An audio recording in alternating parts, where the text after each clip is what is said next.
Hello అందరికీ welcome back to our channel. ఘన వర్షాన్ని పెళ్లి చేసుకోబోతున్నాడా? ఈ విషయం తెలియాలంటే మీరు ఈ సీరియల్ చివరి వరకు చూడాల్సిందే. ఘన తాళి చేతిలోకి తీసుకొని ఇక ఎవరు ఈ పెళ్లిని ఆపలేరని అనుకుంటాడు. అప్పుడే పెళ్లి మండపంలో ఘనకి ఎదురుగా వర్ష వచ్చి నిల్చుంటుంది. వర్షకి ఇరువైపులా ప్రేరణ, మరో ప్రక్క సిద్ధు కూడా నిల్చొని ఉంటారు. ఘన వాళ్ళని చూసి షాక్ అయ్యి తాళిబొట్టు కింద పడేస్తాడు. అందరూ షాక్ అయిపోతారు. ఘన మనసులో వీళ్ళ గురించి సిద్ధుకి ఎలా తెలిసింది అని అనుకుంటూ ఉంటాడు.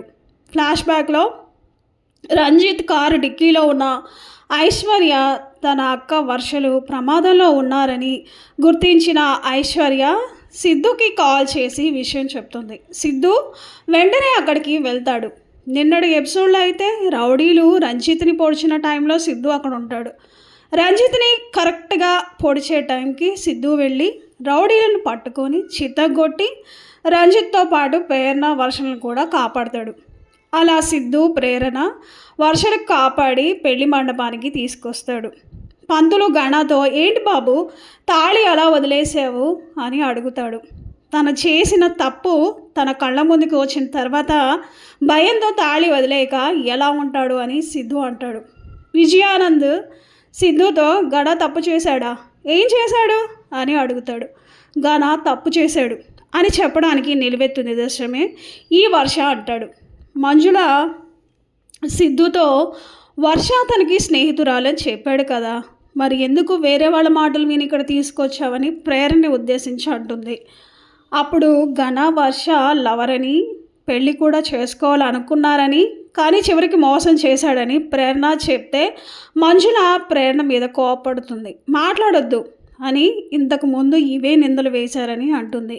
సిద్ధు వర్షకి నిజం చెప్పమంటాడు. వర్ష అందరితో ఘన నేను ఫ్రెండ్స్ కాదు, మేము ప్రేమించుకున్నాం, పెళ్ళి కూడా చేసుకోవాలనుకున్నాం అని చెప్తుంది. అందరూ ఒక్కసారిగా షాక్ అయిపోతారు. ఏంటి నిజమా? ఘన అందరితో సిద్ధు ప్రేరణలు కావాలని ఇలా చెప్తున్నారు. నేను వర్ష ఫ్రెండ్స్ అంతే కదా వర్ష అని ఘన అంటే వర్ష ఘనతో నటించకు ఘన, వీళ్ళెవరు నన్ను బెదిరించడం లేదు, ఏమీ లేదు. నువ్వు నిజంగానే నన్ను ప్రేమించి పెళ్ళి వేరే వాళ్ళతో చేసుకుంటే నా మనసు ఎంత బాధపడుతుంది, నువ్వే నన్ను చంపాలని చూసావని అంటుంది కూడా వర్ష. అందరూ మళ్ళీ షాక్ అయిపోతారు. తన్ని చంపాలని అనుకున్నారా అని సాహితి అంటుంది. వర్షనే కాదు, తను ప్రేరణ వర్ష ఇద్దరినీ చంపాలనుకున్నాడని అంటాడు. ఘన ఇదేది నిజం కాదు అని అంటాడు. నేనే ప్రత్యక్ష సాక్షిని అని ప్రేరణ అంటుంది. అందరూ నాటకం ఆడుతున్నారని ఘన అంటాడు. సిద్ధు కోపంగా ఆస్తి కోసం నా చెల్లెల్ని ట్రాప్ చేసావు, నా చెల్లిని నువ్వే కిడ్నాప్ చేయించి మళ్ళీ నువ్వే కాపాడినట్టు నటించావంటాడు. కానీ ఏంటి నాకేంటి అవసరం అని ఘన అంటే నీకే అవసరం అని ప్రేరణ అంటుంది.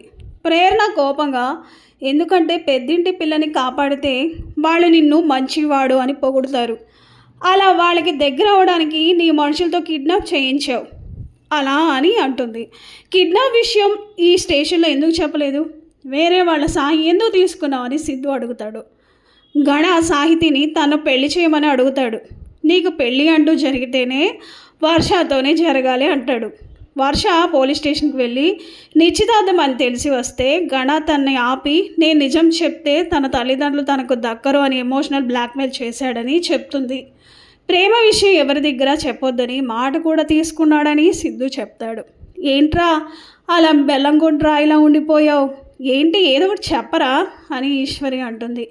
విజయానంద్ ప్రేరణ వాళ్ళతో ఇవన్నీ కాదు, వీళ్ళు ప్రేమించుకున్నారనడానికి సాక్ష్యాలు ఉంటే చూపించండి అని చెప్తాడు. అప్పుడు సిద్ధు సాక్ష్యాలు ఉన్నాయని అంటాడు.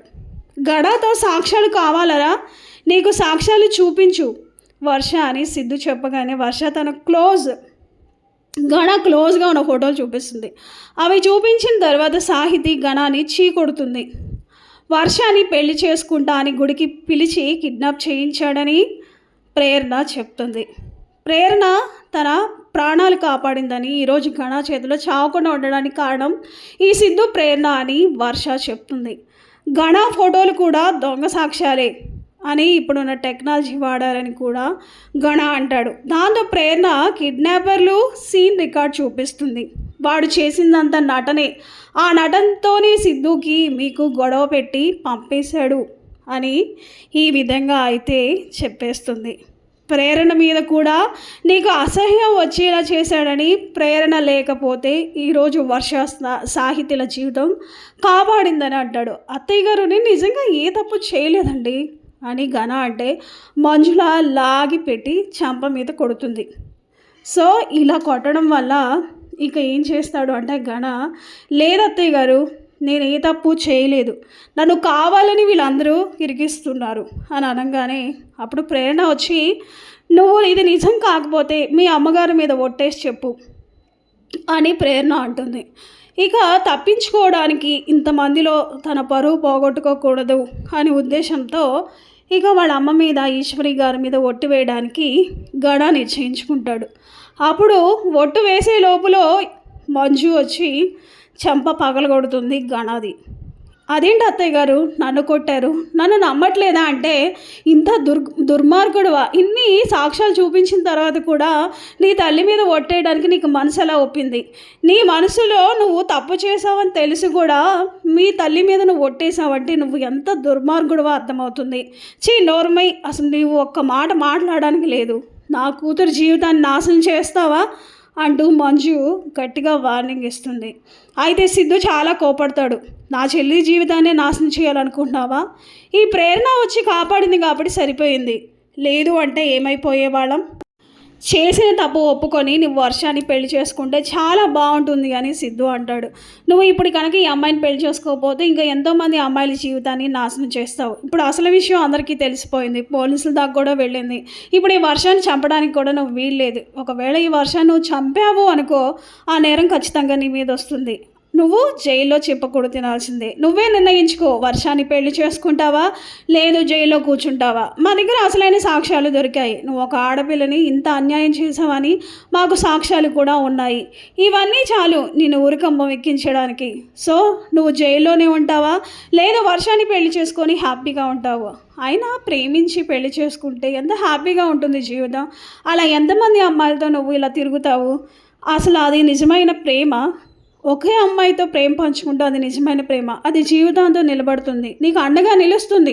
ఇలా ఎంతమంది అమ్మాయిలతో నువ్వు ప్రేమ ప్రేమ అని తిరుగుతున్నావు, రేపొద్దున అది నీకు రివర్స్ కొడుతుంది. ఏ అమ్మాయి అయినా నేను చంపే ప్రయత్నం కూడా చేస్తుంది. నా జీవితాన్ని ఇలా నాశనం చేశా, నీ వల్ల నా జీవితం నాశనం అయింది అని తిరగబడదని గ్యారంటీ ఏముంది?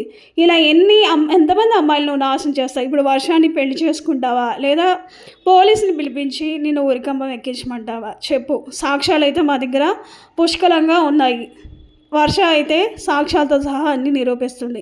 వర్షనే కాదు, నువ్వు అంతకుముందు ఇంకా ఎంతోమందిని మోసం చేశావు.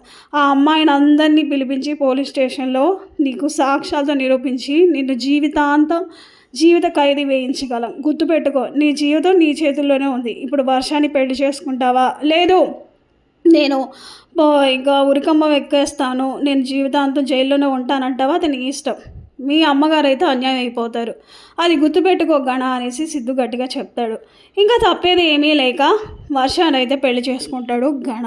సో ఇదండి, ఎలా అయితేనే ప్రేరణ, సిద్ధు ఇక రంజిత్ ద్వారా అందరి ద్వారా అయితే గణ నిజస్వరూపాన్ని బయటపెట్టి గణకి వర్షకైతే పెళ్లి చేస్తారు. మరి గణ వర్షతో హ్యాపీగా ఉంటాడా లేదా అనేది మాత్రం మన నెక్స్ట్ ఎపిసోడ్లో అయితే చూసుకోవాల్సిందే. సో మీకు ఈ వీడియో నచ్చిందా అనుకుంటున్నాను. ఘన వర్షాన్ని పెళ్లి చేసుకోవడం మంచిదా కాదా అనేది మీరు కామెంట్ సెక్షన్లో మంచిదైతే ఎస్ అని తెలియచేయండి, మంచిది కాకపోతే నో అని తెలియచేయండి. నిండు మనసులు సీరియల్ టుడే ఎపిసోడ్లో ఏం జరిగింది, నెక్స్ట్ జరగబోయే ఎపిసోడ్లో ఏం జరగబోతుందని కూడా ముందుగా తెలియాలంటే మా ఛానల్ అయితే తప్పకుండా సబ్స్క్రైబ్ అయితే చేసుకోండి. అదేవిధంగా గంట సింబల్లో ఆల్ క్లిక్ చేస్తే మీకు ముందుగానే నోటిఫికేషన్ ద్వారా ఈ వీడియో అనేది మీకు అందుతుంది. సో ఇదండి వీడియో. Thanks for watching.